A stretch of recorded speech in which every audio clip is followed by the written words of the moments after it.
skulls. When I was about 7 or 8 years old, I lived with my grandparents in South Carolina. They had this big house that used to be a stop on the Underground Railroad, and I used to love discovering all the cool passageways that ran all over the place.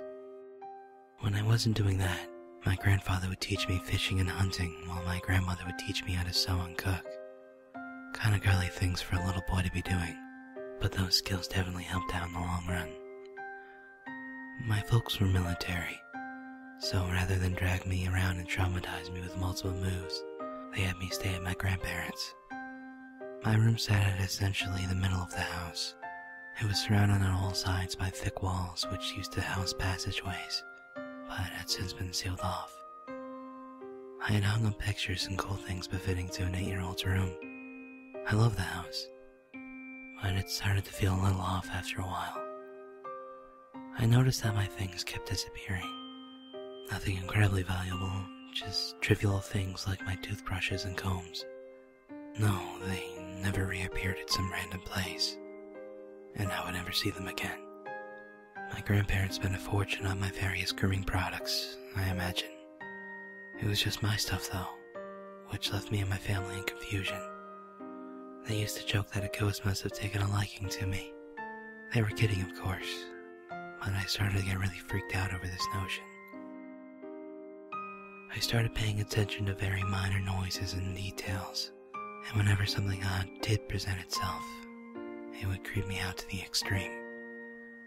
I remember drying a favorite shirt of mine, only to come back 5 minutes later to find the dryer door open and my shirt gone.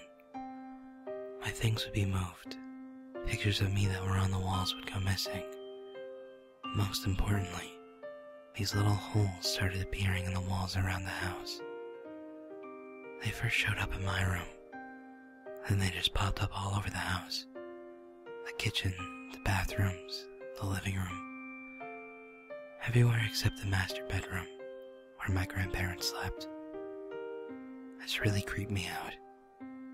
So, one night I decided I was going to sleep in their room. I slept in a pretty comfy sleeping bag on the floor, and for the first time in a while, I felt pretty safe. 2 a.m. rolls around, and I wake up to this weird tapping sound. It's almost as if someone was hammering something a little ways off. It was in the middle of the country, and people are often awake doing random things at all hours, so I just started to write it off. The moment I started to shrug it off, I happened to look at the far wall, directly facing me, just in time to see a jagged piece of the wall fall out, leaving another tiny hole. I yelled and woke my grandparents. They were generally upset for me, so we packed up a few things and left for a weekend. When we got back, the first thing I noticed is that almost everything in the house that had nothing to do with me was either gone or damaged. My room was now host to at least 30 different holes, all in varying shapes and sizes. I was exhausted and all I wanted to do was go to bed. Me and my grandparents stood in my room and demanded that whatever was in the house to leave me alone. There was no great relief. There was no angry outburst. There was no ghostly laughter. Just silence and me feeling scared and a little silly. I decided to be brave and stay in my room that night. I awoke around 12 a.m. to a thump. The kind I usually attribute to my family moving around or knocking into a wall. I started drifting back off, only to hear another thump, then another. Eventually these grew pretty rhythmic.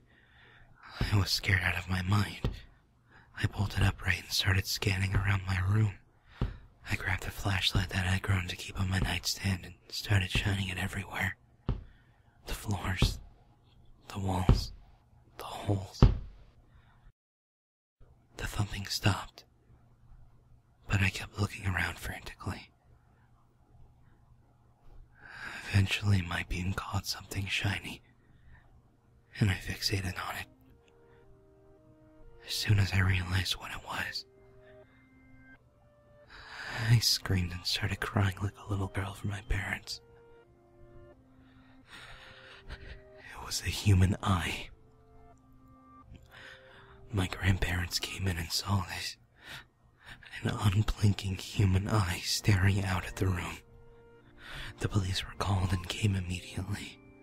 They opened the sealed portions of the house and searched every passageway they could find. Eventually they came to the section behind my far wall, where the eye was located. I wasn't privy to the information when I was that young, but when I got older my grandparents told me what it was. The police came upon this tiny room, only big enough to hold one person comfortably, if only barely. They were first greeted by what was described as a thick layer of garbage and waste. Most of this garbage was my things that had gone missing. My combs, my toothbrushes, my socks, my shoes, my washcloths, my favorite shirt. At the wall, surrounded by pictures of me, was a man. He was completely naked. The only thing keeping him upright was a belt around his neck looped over a nearby low rafter. The cause of death was autoerotic asphyxiation. He had died staring at me, pleasuring himself, surrounded by his sick fascination with me. I don't think there's any getting over it. I can't stand the dark now. Not when I go to sleep. All I can think about are holes.